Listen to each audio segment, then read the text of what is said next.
that it is the government debt market which has more depth and breadth as compared to the corporate debt market, because there is more active trading in government securities and the presence of bigger players in the government debt market as compared to the corporate debt market. Now, corporate debt market, as the name implies, is for debt securities issued by non-governmental organizations, private and public corporations.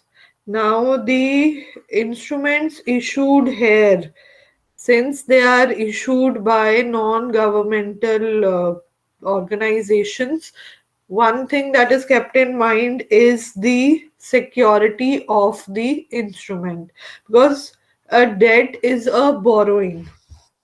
We say it is an IOU from the company, a borrowing from the company, a borrowing of the company from the public.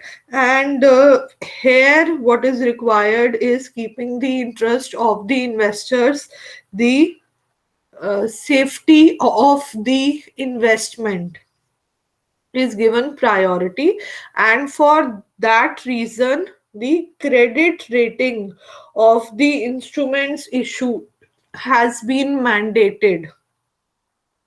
Now, it is mandatory for every institution, every corporate that wishes to approach the debt market to raise funds, to get itself, to get the instruments it is issuing credit rated.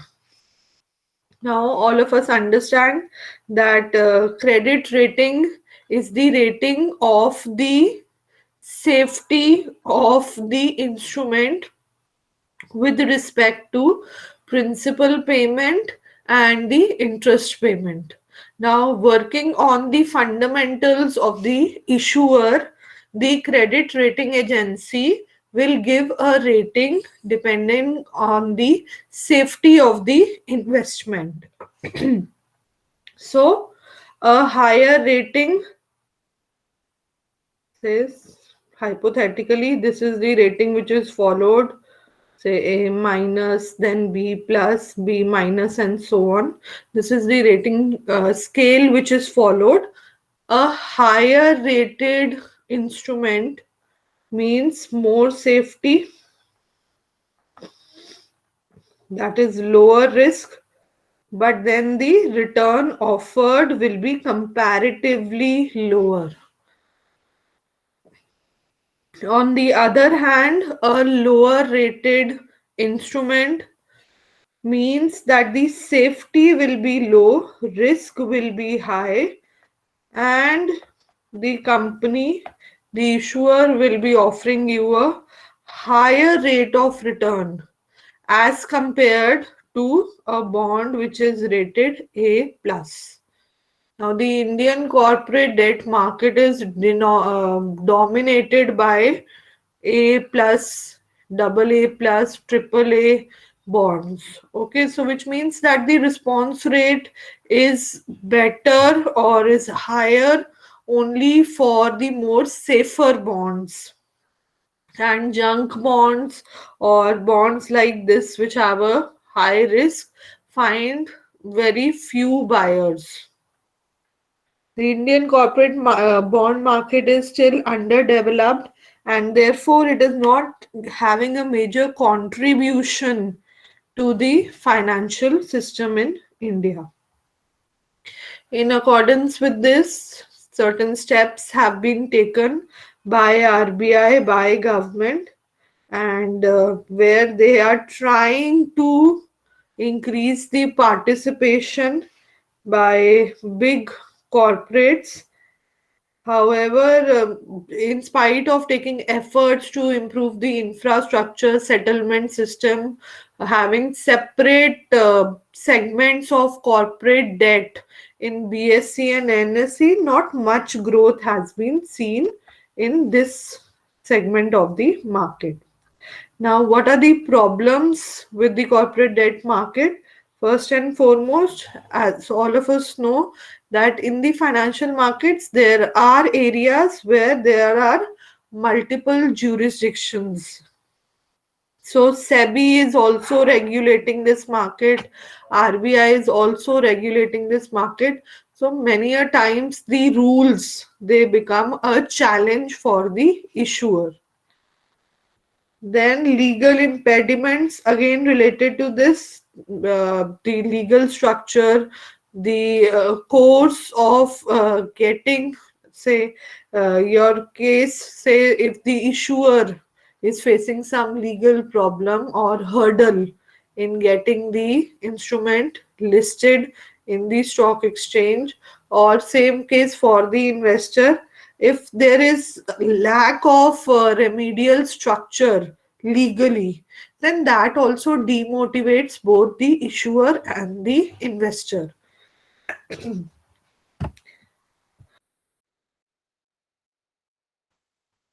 Third point is lack of benchmark yield curve. Now, as such, in India, we don't have a benchmark yield curve. Whatever return the government securities are offering, the yield curve of government securities is taken to be the benchmark for the corporate securities also. There is no benchmark well defined yield curve as such for the private sector. And then last point and a very practical point is that people prefer only the safest securities. So double A, triple A, that is the only preference, that is the category of securities which is actually finding buyers in this market, which makes smaller firms, newer firms difficult to get prospective investors, and hence they do not approach this segment of the market. Okay, then there are two terms, oversubscription and devolvement. Oversubscription is very common in government securities, them being the safest investment option available, and finding a lot of prospective investors in form of commercial banks, in form of financial institutions, insurance companies, pension funds, and then to some extent retail investors are also happy with the risk free element of the government securities. So oversubscription is very common in government securities. Second term used is devolvement. Devolvement is under subscription. So when a certain GSEC issue does not get the required response from the public, so in that case, like the shares, here also there are underwriters to the issue. And then if there is under subscription, then these underwriters, they are expected to take up the difference and ensure the successful issue of the government securities. So the undersubscribed securities are then passed on to the underwriter who will subscribe to them so as to ensure that the government securities come to the market. And obviously, undersubscription means that there is a negative sentiment towards the issue. Last topic is FRBM-A, which is the Fiscal Responsibility and Budget Management Act 2003.